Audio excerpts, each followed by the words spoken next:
La Monarquía en Serio, con Rita Cox y José Manuel Cerda, un podcast original de Radio Pauta 100.5 y el Laboratorio de Humanidades de la Universidad San Sebastián. El rey Carlos III de Inglaterra con cáncer, su nuera Kate Middleton, esposa de Guillermo, príncipe de Gales, terminando su quimioterapia, entrando a un periodo de rehabilitación y semi-retirada de la vida pública.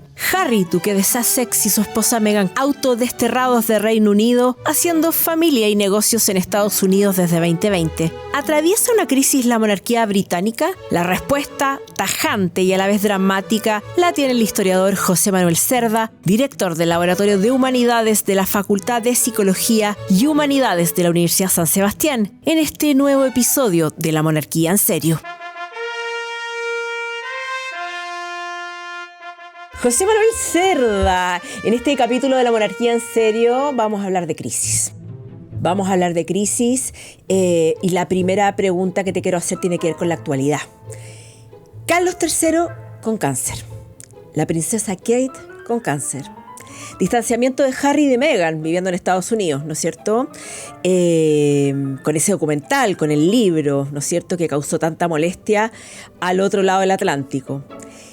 ¿Está la monarquía británica cruzando por un mal momento, por una crisis de inestabilidad, por no solamente la enfermedad, sino que también justamente por una familia que se ve en crisis?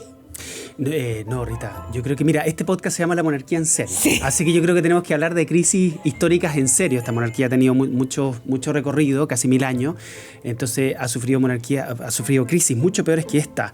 Esta es un temblorcito. ¿Un temblorcito? Sí, en la escala de Richter esto estaría 3, 4, 2 quizás. Casi imperceptible. Casi imperceptible. O sea, eso cuando te avisan hubo un temblor, un terremoto en tal lugar lejano, digamos, y uno casi no lo sintió porque iba en el auto. Si hablamos de popularidad, ¿existen mediciones respecto a la popularidad de la monarquía? Hay mediciones. Mira, hay mucha gente que me pregunta esto. Me dice, oye, ¿está la monarquía actualmente en crisis? Y yo siempre le respondo con las estadísticas. Las estadísticas obviamente no lo dicen todo, pero miden algo. Fíjate tú que los personajes tal vez menos queridos de la monarquía, estamos hablando de Camilla Parker Bowles, ¿no es cierto?, que provocó supuestamente esta gran crisis. La reina consorte. Oye, fíjate que su popularidad y su adhesión se alza por sobre el 40%, que ya se la quisiera cualquier presidente democráticamente elegido en el mundo. Carlos, que tampoco era el gran príncipe de Gales que todo el mundo amaba por todo lo que pasó con Diana, llega casi al 50%. ¿Para qué decir Kate Middleton, ¿no es cierto?, que casi llega al 80%. O sea, estamos hablando de adhesiones que se pueden comparar con las del, no sé, de Corea del Norte, ¿no es cierto? La no muy confiable. La no muy confiable dinastía de Corea del Norte, ¿no es cierto? Tiene popularidad similar. Entonces, el pueblo británico quiere a los personajes claves de su monarquía. Exacto, los acepta en el peor de los casos. O sea, cuando uno piensa que todo el mundo detesta a esta gente, la verdad es que la adhesión y la popularidad que tiene el Reino Unido es bastante alta, lo que nos demuestra que la monarquía no está en crisis. Te hago la pregunta al revés. Que tengan estos niveles de popularidad según las encuestas, ¿reafirma la importancia o el rol que juega la monarquía británica en la sociedad británica? La monarquía tiene un rol tremendo en la sociedad británica y a nosotros siempre nos va a costar mucho entenderlo. A mí me ha tocado estudiarlo durante años y eso es un poco lo que trato de explicar en el libro Coronación, la monarquía británica en una sola palabra. Es un librito muy cortito, pero donde trato de explicar, no es una adulación de la monarquía, no es una adoración de la monarquía, simplemente trato de explicar por qué es tan importante para los británicos. La monarquía, Rita, es un contacto de los británicos con su pasado. Cuando ellos ven pasar el cortejo fúnebre de Isabel II, no ven pasar un cortejo fúnebre, están viendo su historia. Y su historia popular, no es solamente de la aristocracia, de la élite, es la historia del Reino Unido. La monarquía le entrega estabilidad política al Reino Unido. Tremendo, porque está por sobre la contingencia política, está por sobre las peleas de los primeros ministros. Hay primeros ministros que duran meses, hay unos que duran un par de años. La reina Isabel II estuvo 70 años, entonces le entrega estabilidad. Es un pilar real y emocional. Absolutamente real y emocional. Es un contacto, es un vínculo emocional con el pueblo, pero también es un vínculo político, porque en el fondo piensa en el país a largo plazo, porque están mucho tiempo en el trono. Entonces le provocan al Reino Unido una estabilidad política tremenda. Y luego la parte económica. O sea, ¿qué sería de la economía del Reino Unido sin esos millones de turistas que van todos los años a Inglaterra a ver qué? ¿Qué es lo que van a ver? No van a ver la campiña inglesa, van a ver el Palacio de Windsor, van a ver el cambio de guardia en Buckingham. Compran todos los souvenirs de la reina. Es impresionante. Otro factor de estabilidad y otro factor de alguna manera de pilar, ¿no es cierto?, qué significa esta monarquía. Ahora, sí han habido momentos de crisis. Se me viene a la cabeza y dime en qué escala de la escala de Richter está la crisis en el siglo XX, ¿no es cierto?, de Jorge V, cuando hay un cambio de nombre de la dinastía. ¿Ese temblorcito o es un terremotito? Ese es un temblor, pero que ya está en la escala de Richter del 5 al 6, te diría yo. Si tuviéramos una escala de Richter así. Se cayeron las copas del estante. Se cayeron las copas del estante. No es que se haya caído el edificio, no es que veamos grietas en las iglesias, digamos, pero sí, yo podría decir que se cayeron algunas cositas del estante. ¿Qué pasó ahí? Bueno, imagínate lo que significa una monarquía que toma la decisión de cambiar su nombre. ¿Por qué cambian su nombre? Es porque todas las monarquías estaban bajo cuestionamiento a comienzos del siglo XX. Y esto sucede fundamentalmente por la Revolución Rusa, por ejemplo, una revolución popular, ¿no es cierto?, que se levanta el proletariado en contra del zar Nicolás II, que había cometido muchos errores. El zar es un rey, fundamentalmente. El imperio ruso es un imperio, pero fundamentalmente es una monarquía. El zar Nicolás II, además, es primo y se parece mucho a Jorge V. Cuando uno ve las fotos es realmente impresionante. Claro, eran primos. Yeah. Porque fíjate que la mayoría de las monarquías europeas eran descendientes de la reina Victoria. Perfecto. Por eso que la reina Victoria se le llama la madre de Europa. Perfecto. Entonces estaban entrando en crisis todas las monarquías de Europa. Se tiñe lo que está pasando en Rusia, se empieza a teñir en Europa esa ola de crisis, digamos. Exacto. ¿Y cómo pega en la monarquía británica? Pega fuertemente en que el pueblo, a comienzos del siglo XX, empieza a clamar por cambios importantes en la institución monárquica. El pueblo, uno dice, no, el pueblo se levantó hace 20 años. No, a comienzos del siglo XX la gente se organizaba también, se levantaba en contra de estas instituciones tradicionales y la monarquía está pasando por un momento débil, frágil, complicado. Hay gente que dice que la monarquía se tiene que acabar. ¿Y qué pide el pueblo? ¿Que se acabe o pide cambios, o sea, el mejoras? Pueblo pide muchas cosas, pero fundamentalmente lo que pide es que la monarquía se actualice a los tiempos, que la monarquía sea más cercana. Estamos hablando de una monarquía en esa época bastante lejana. Estamos hablando del siglo XX, pero ¿qué etapa del siglo XX? Estamos hablando del año 1910, 1911, cuando se está produciendo el caldo de cultivo para la Primera Guerra Mundial. ¿Ya? Y en ese momento entonces las monarquías están en crisis, están siendo cuestionadas. No solamente la británica, sino que fundamentalmente la rusa y cae como un dominó. Entonces la monarquía también tiene que lidiar con una especie de sentimiento anti-alemán que se empieza a generar a comienzos del siglo XX, porque, bueno, Alemania también está, no es la Alemania nazi de la Segunda Guerra Mundial, es anterior a ella, pero fíjate que se produce una cosa muy terrible, y es que al principio de la Primera Guerra Mundial, estamos hablando de los años 1914, 1915, se produce un bombardeo de la Luftwaffe, ¿no es cierto?, de la Fuerza Aérea Alemana sobre Londres, y caen bombas en distintas partes, mueren niños, mueren familias completas, y esto empieza a generar un fuerte sentimiento anti-alemán en Inglaterra. ¿Y cuál es el problema, Rita? Que la monarquía tiene un origen alemán. Son alemanes por donde tú los veas. O sea, la reina Victoria es Hannover. O sea, el origen de la dinastía de la reina Victoria no está en Inglaterra, está en Alemania. Perdona, ¿y este bombardeo se produce a pesar de esos orígenes alemanes de la monarquía? Exacto. O sea, a pesar de que... ¿Y cuál es la causa?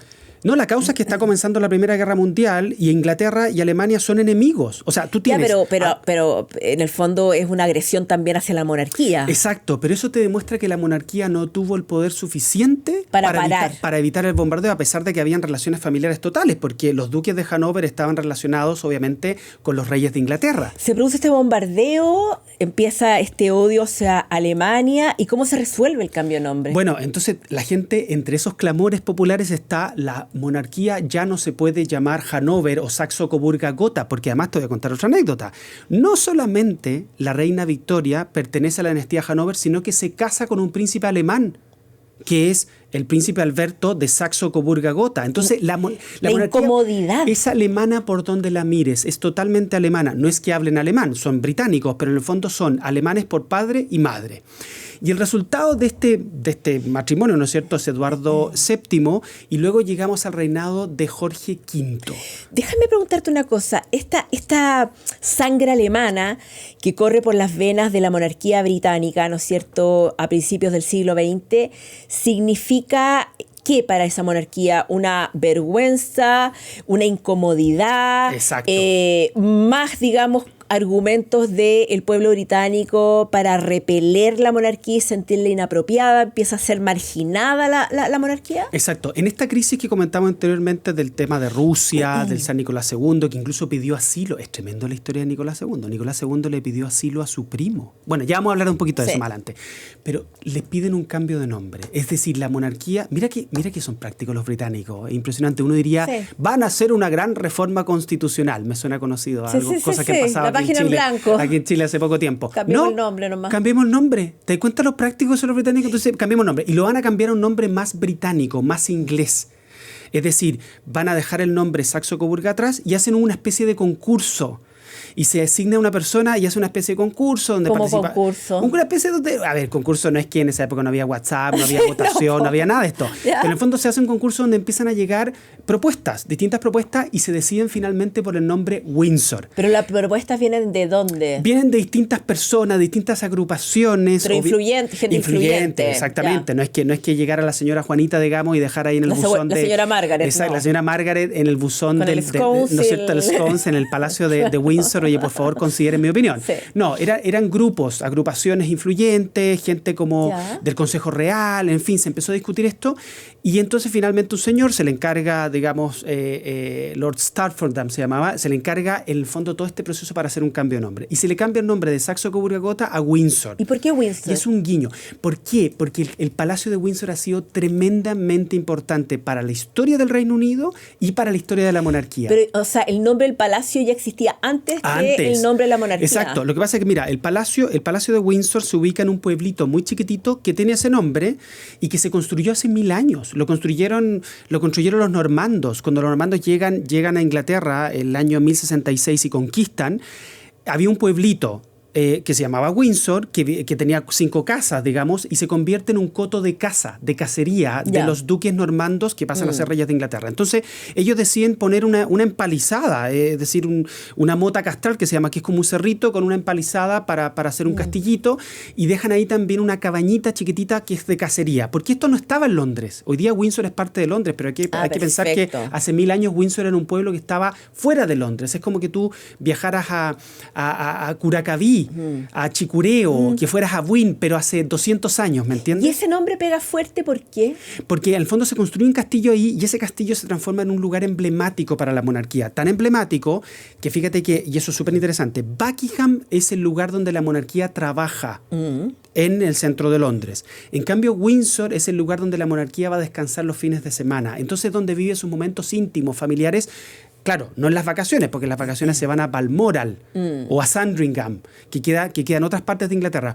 Pero donde es como el lugar más íntimo familiar. De fin de semana. Claro, es como más íntimo el lugar familiar. Donde tú sales es la casa en la playa. Claro, pero se quiso dar la señal de que lo más íntimo familiar marcaba el nombre británico de esta monarquía británica. ¿Y sabes qué le hizo sentido a todo el mundo? O sea, como que nadie chistó, como que todo el mundo dijo, qué buen nombre. ¿Y baja la presión entonces? Y baja mucho la presión, entonces, porque es un guiño, es una señal hacia el pueblo británico. Creo también es como un reconocimiento hacia la inquietud del pueblo británico, ¿no? Es decir, nosotros clamamos por algo, la monarquía responde, no permanece indiferente, sobre todo con un ataque entre medio. Pero ahí Rita te dice qué tan grande era una crisis que se resuelve con un cambio de nombre. Podemos hablar de crisis mucho más impresionante, sí. Mucho más grande. A ver, hay un corte. No, es que esto es impresionante. Hay un corte de cabeza. Hay un rey, Carlos I Estuardo, a quien le cortan la cabeza. Esto entiendo que fue en el siglo XVII. Siglo XVII. Pero esto sí que es una crisis. No, esto es grado Richter, yo diría 8, 9, como el terremoto de Valdivia del año 60. Y esto fue antes que la Revolución Francesa y los cortes de cabeza masivos de la Revolución Francesa. Claro, exacto. Mira. Perdona, ¿y por qué la práctica de cortar la cabeza? Partamos por ahí. Ya. A ver, esto es súper interesante. Cuando tú eres una persona plebeya y a ti te condenan, te cuelgan. Ya. Porque es una muerte lenta, dolorosa. hay un detrimento, tú quedas colgado, tu cuerpo queda colgado. Entonces es una señal de que no cometan ustedes, no vayan a comer ustedes el crimen que cometió esta persona, no vayan a terminar como esta persona. Pero ¿por qué a la nobleza se le corta la cabeza? Porque es un corte limpio, tú falleces en un segundo. Es un privilegio que te dan incluso en el último segundo de tu vida. Es impresionante. Nunca había es una hecho esa tradición. lectura. Claro, Nunca exacto. había hecho esa lectura. A las brujas y a los herejes se les quema, porque se les tiene que hacer desaparecer su cuerpo. Es una muerte terrible. Lo peor, en un mundo profundamente religioso, el peor crimen no es la traición. El peor crimen no es el robo, es la brujería. Es la herejía. Por lo tanto, se quema a la persona. A Juana de Arco la quemaron. Ya. Plebeyo, te robaste no sé qué cosa, traicionaste al rey, colgado. Te cuelgan. Corazón valiente, Braveheart, ¿ya? William Wallace. Estás escuchando un podcast original de Radio Pauta. 100.5. Y a Carlos I Estuardo le cortan la cabeza y le cortan la cabeza públicamente. ¿Públicamente? ¿Y cuál es la razón? Bueno, se le hace un juicio a él porque él se creía Dios. Ya. En un momento donde el Parlamento era muy poderoso. Él se creía Dios, pero no estaba tan lejano de ser Dios. O sea, claro. era monarca. Exacto. Mira, estamos ubicados en el año 1645, 1646. Hay una gran tensión y una gran disputa entre el monarca y el Parlamento. El Parlamento británico es muy poderoso. Ya en esa época tenía parlamentarios con mucho poder, con mucha autoridad, y el rey en el fondo quiere atribuirse una serie de privilegios, prerrogativas y poderes que realmente no tenía. Y él dice, yo no tengo por qué escucharlo a ustedes, yo tengo delegación divina del poder, a mí el poder me lo ha entregado Dios directamente. Así eran un poquito los Estuardos, que es una monarquía que tiene su origen en Escocia. Y Carlos I Estuardo era autoritario.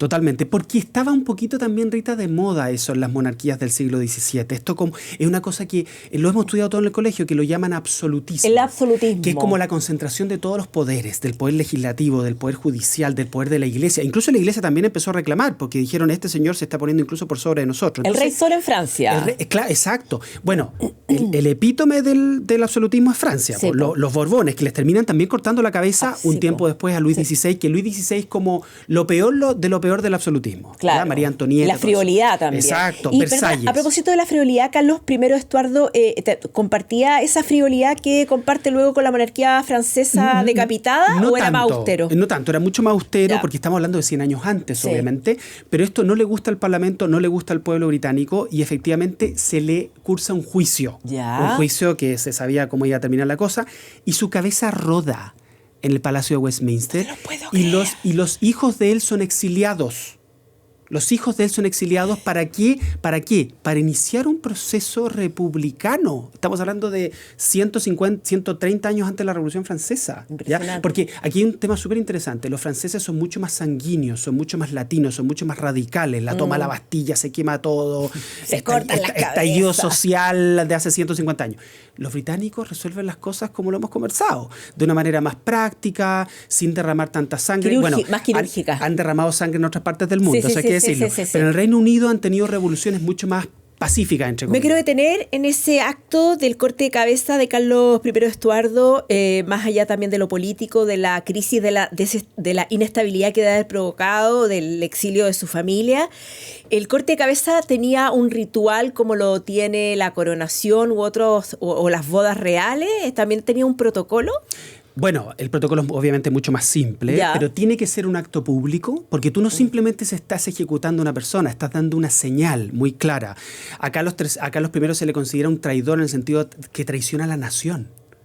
Traiciona a la nación con su actitud. Entonces le corta la cabeza, y el líder de eso, Rita, es un personaje que todos conocemos, que se llama Oliver Cromwell. Está su estatua fuera del Palacio de Westminster, junto con la de Churchill, junto con la de Ricardo Corazón de León. que apenas Ya, estuvo en perdona, Inglaterra. él era el encargado de cortar la cabeza. Era el líder del Parlamento, era el líder Ya, de la ya, revolución, ya. era como el jefe político del Ya. Parlamento, es el personaje parlamentario más importante Perfecto. que en el fondo como que reúne las voluntades del Parlamento en contra del monarca, y que consigue políticamente un liderazgo que le permite un juicio al monarca y cortarle la cabeza. Y él se pone como gobernante. Y dime una cosa, los hijos de Carlos I, su familia, ¿es testigo del corte de cabeza? Bueno, eran muy pequeñitos, Ya. pero la familia rápidamente se exilia en Francia. ¿Por qué Francia? Porque, bueno, Francia es el gran enemigo de Inglaterra, entonces acoge a todos sus Y dime una sus cosa, ¿y exiliados. hasta cuándo se legitima el corte de cabeza? El corte de cabeza se hizo hasta prácticamente el siglo XIX. O siglo XVIII, siglo XIX. Después se van a encontrar formas un poquito Sí. más limpias, Sí. más sencillas en el fondo de ejecutar. Pero a Ana Bolena, por ejemplo, la segunda mujer de Enrique VIII, también se le corta la cabeza. El corte de cabeza era una señal muy pública. Fíjate que en la Torre de Londres, muy cerquita, hay un lugar que se llama el Patíbulo, que era donde le cortaron la cabeza a Tomás Moro, a todos estos personajes famosos de la historia del Reino Unido, donde la ejecución era un acto público de detrimento. Claro, bueno, ha ido evolucionando la historia del castigo, ¿no? Exacto. Bien se lee en ese libro de Foucault sobre el castigo. Exacto, como un acto público, ha ido ¿no es cierto? evolucionando respecto también a lo que se conoce del alma humana, de la Claro. humanidad de las personas, de lo permitido y lo no permitido. Exacto. Pero hoy escucharlo es estremecedor. Es estremecedor. Pero mira lo interesante, Rita, que en el fondo Oliver Cromwell queda 11 años como cabeza de un gobierno republicano que se llama The Commonwealth of England, que no es la mancomunidad de naciones ahora, no tiene nada que ver, es un alcance de nombre. ¿Cuántos años queda ahí? 11 años. ¿Y no hay monarca ahí en esa etapa? No, y la gente lo detesta, ¿sabes por qué? Porque actúa como un monarca sin serlo. Oh. Entonces todo el pueblo británico, ¿sabes lo que hace?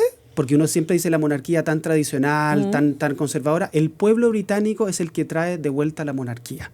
¿Ya? ¿Y quién es el sucesor de Carlos I Estuardo? Ese Jaime II. Perfecto. Jaime II va a ser su... Pero no te puedo creer que durante... O sea, Carlos II, perdón. 11 Carlos II y después Jaime II. Durante 11 años el pueblo británico no tuvo monarquía. No tuvo monarquía, tuvo lo que se llama un ensayo republicano. Impresionante la Lo que te crisis, demuestra lo profundo que está arraigado la monarquía en el pueblo británico. Durante 11 años detestaron a Oliver Cromwell, incluso quiso poner a su hijo como una especie de cosa, un ensayo norcoreano, por así decirlo. Quiso poner a su hijo, la gente lo detestó, y finalmente se produce la restauración de la monarquía hacia el año 1661 con la coronación de Carlos II. Por voluntad del pueblo. Por voluntad del pueblo.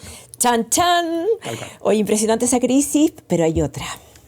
Hay otra de dos Hay otra familias. más potente todavía. Hay otras más de dos familias que luchan por un solo trono. Hay un solo trono y son las dos familias, dos clanes. Es un juego de tronos. Es un juego de tronos. Retrocedemos al siglo XV. Cuéntanos brevemente esa historia. La Guerra de las Rosas. La Guerra de las Rosas, Rita. Esa es una crisis. ¿A qué nivel de escala de Richter? Yo te diría 10. Acá se cayó todo. Sí, se cayó todo. ¿Sabes lo que pasa? Que fue una crisis tremenda, pero en una época donde no habría sido concebible tener otro sistema de gobierno que no fuera la monarquía.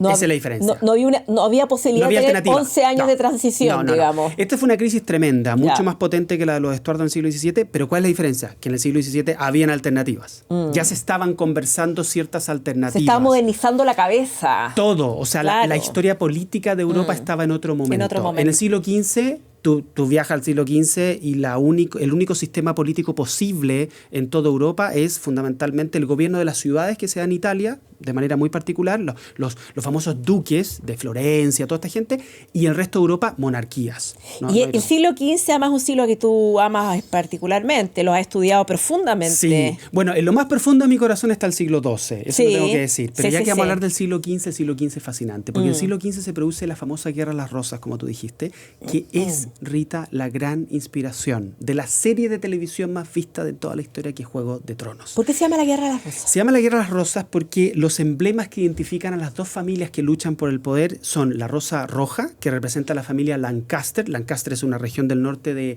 Inglaterra, que pelea contra sus primos, porque son sus primos, que es la rosa blanca de York, que es otra zona del norte de Inglaterra. Entonces, las dos rosas, la Guerra de las dos Rosas, obviamente que en esa época nadie le llamaba la Guerra de las dos Rosas. No, son nombres claro. que ponemos los historiadores después para poder explicar estos fenómenos. Buenos y hacer nombres en clases. todo caso. Muy bueno. ¿Y cuál era la... a ver, además de un solo trono y dos familias disputándose ese lugar, ¿cuál era, digamos, la razón o las razones de antipatía y odio entre estas dos familias? Mira, estas son dos familias que son descendientes de un rey que se llama Eduardo III. Eduardo III muere hacia el año 1327 y queda en el trono su hijo Ricardo II. Y nadie quiere a Ricardo II. Todo el mundo lo detesta. ¿Por qué?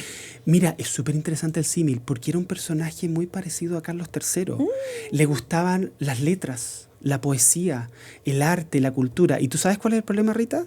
Que Inglaterra estaba en guerra con Francia, la guerra de los 100 años. Habían cosas más importantes. Mucho más importante. Y la gente que quería en un rey, quería un líder militar, no un hombre que le gustara la poesía. Y además se casó con una francesa. Piensa tú que el gran enemigo era Francia. Trajo consejeros franceses, un desastre. ¿Y tú sabes lo que hacen con él? Una cosa terrible. qué? Espantosa. Nunca ha pasado en la historia de Inglaterra. Lo dejan morirse de hambre en un castillo. No. Muerte por inanición. Hace un rato nosotros hablamos de muertes terribles, ¿te acuerdas? El corte cabeza. Yo prefiero lejos que me corten la cabeza que me dejen morir de hambre. Rápido, preciso y conciso. No, tremendo. A Ricardo II, el año 1399-1400, lo dejan morirse por inanición en un castillo. Esta crueldad que hemos descrito Tremenda. en estas crisis, Carlos primero Estuardo con el corte de cabeza y con la muerte por inanición de Ricardo, ¿no? Sí. ¿Está ligado a una crueldad particularmente británica de la monarquía No. o es la cultura que había en ese entonces? Yo diría que es un proceder que tiene que ver con la legitimidad del monarca. Si yo no te considero legítimo, entonces no te voy a dar una muerte legítima. Chuta. No te voy a respetar. Habían códigos, en la época medieval habían códigos. Cuando yo te venzo en el campo de batalla, yo no puedo llegar y descuartizar tu cuerpo, no te puedo destruir. Te tengo que dar un funeral con honores, aunque hayas sido mi enemigo en el campo de batalla. ¿Por qué? Porque te reconozco tu legitimidad como rey. Eres mi adversario, pero yo reconozco que tú eres mi adversario digno. ¿Se sabe, perdonada, cuántos días sobrevivió Ricardo? Esto es de morbosa. No se sabe. No, porque en esa época las crónicas Sí, y los po, registros está eran muy... difícil. Pero sí muere de hambre en un castillo que ya está en ruinas, que se llama el castillo de Pontefract, en el norte de York. Y eso, ¿sabes con lo que sucede? Desata una lucha por el poder.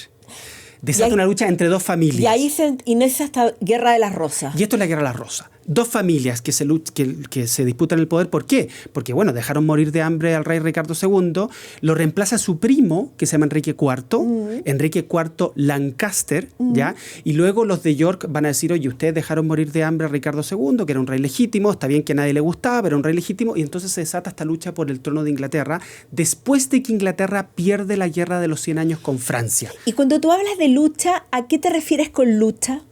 Batallas. ¿Batallas? Van al campo de batalla, exacto. Van al campo de batalla. Entonces, los Lancaster juntan un ejército y entre el año, bueno, segunda mitad del siglo XV, van a la batalla. Pero ¿sabes a quién tienen enfrente? A sus primos. Es una cosa impresionante. Son todos descendientes de Eduardo III. ¿No? Es tremendo. ¿Y ellos sienten ese dolor o tienen otra tecla metida en la cabeza? No, mira, te voy a poner un ejemplo que a mí me encanta ponerlo con la historia de Chile. Es lo mismo que la Guerra del Pacífico y la Guerra Civil de Balmaceda. Cuando Chile gana la Guerra del Pacífico, después hay que sacar cuenta entre nosotros. Y se produce la guerra civil, uno de los momentos más crueles, más sangrientos de la historia de Chile, que es la guerra civil de 1891, donde gente que se quería, que se estimaba, que tenía lazos de parentescos, fue al campo de batalla por un problema político presidencial republicano. Pero después de haber ganado la Guerra del Pacífico, bueno, ¿qué es lo que pasa con Inglaterra? Pierde la Guerra de los 100 años con Francia, sí, y se desata una gran crisis tremenda, ya, que es la guerra civil entre estas dos familias emparentadas. ¿Y cómo termina esta guerra? Bueno, esta guerra la ganan los Lancaster en 1485 en el campo de batalla, en una batalla que se llama la batalla de Bosworth. ¿Ya? Entonces, ganan los Lancaster, pero la ganan, ojo, con la ayuda de una tercera familia. Una tercera familia. Esto es Juego de Tronos, ¿ah? Porque estas familias están representadas en Juego de Tronos. No, y están con nombre y apellido. Mira, con una tercera familia que es la familia Tudor. ¿La Tudor? Claro, exacto. Por eso llegan al poder los Tudores. El padre de Enrique VIII, el famoso, el de las mujeres, que se llamaba Enrique VII, entra al campo de batalla, entra a este Juego de Tronos en 1485 apoyando la causa Lancaster. Entonces, llegan al trono los Tudor, en 1485 se inicia una nueva era en Inglaterra, que es la era de los Tudor, y que reemplazan a la dinastía más longeva, más potente, y a mi juicio la más fascinante de la historia de Inglaterra, que son los Plantagenet, que habían estado desde el siglo XII hasta 1485, porque acuérdate que Lancaster y York son Plantagenet y son partes de la misma familia. Ahora, ¿cambia en algo el modo monárquico con la llegada de primero el triunfo de los Lancaster y luego la arremetida de los Tudor? Es decir, sí. ¿En qué cambia la monarquía? O sea, ¿la monarquía va para qué lado y para qué lado se desvía? Súper claro. Los Plantagenet son originarios de Francia. Por lo tanto, la monarquía británica en esa época era mucho más europea. O sea, francesa. O sea, hablaban francés completo. En cambio, los Tudor no, porque los Tudor son originarios de Gales. Por eso es que la emblema de los Tudor es un dragoncito, como aparece el dragón también actualmente en la bandera de Gales. Entonces es una monarquía, ¿cómo decírtelo ahorita? Mucho más autóctona, mucho más local. Entonces Inglaterra se vuelve más insular. Inglaterra se vuelve más inglesa. Ya Francia pasa a ser un mal nombre. Que los reyes de Inglaterra hayan hablado francés durante 300 años, por Dios, es una cosa antigua, hay que sacarlo. Ahora hay que hablar inglés. Ahora hay que fomentar lo propio. O sea, es un cambio cultural total, atómico. Y por eso que después Inglaterra abraza el anglicanismo. Imagínate tú que la religión lleva el nombre de Inglaterra, anglicanismo, religión anglicana. Inglaterra se vuelve mucho más insular y le interesa mucho más el mundo y mucho menos Europa. Corta muchas de las relaciones que tenían con Europa. La monarquía es proveniente de Gales. Ya no están esos lazos con Francia que habían provocado los Plantagenet. O sea, la identidad que conocemos de la monarquía británica hoy está marcada por la guerra de las Rosas y el triunfo de los Tudor. No podemos entenderla sin esa crisis. Exacto. Con este terremoto grado 10. Exacto. El gran origen de la monarquía actual, del punto de vista de cosmovisión, de mentalidad, de prácticas, de tradiciones, es lo que sucede en el siglo XV. Se forjan los destinos de Inglaterra. Bueno, nos queda claro entonces lo que sucede hoy día en la monarquía británica con las enfermedades de Carlos III, de la princesa Kate, con el distanciamiento de Harry y Meghan, con la farandulización de Harry y Meghan. No es para nada una crisis. Ya sabemos lo que es una crisis. Gracias por esta conversación, José Manuel Cerda, autor del libro Coronación, la monarquía británica en una sola palabra. Cerramos el capítulo de la monarquía en serio. Todos los capítulos están disponibles en www.pauta.cl y por supuesto también en Spotify. Nos reencontramos en un próximo episodio de esta monarquía en serio. La monarquía en serio, con Rita Cox y José Manuel Cerda, un podcast original de Radio Pauta 100.5 y el Laboratorio de Humanidades de la Universidad San Sebastián.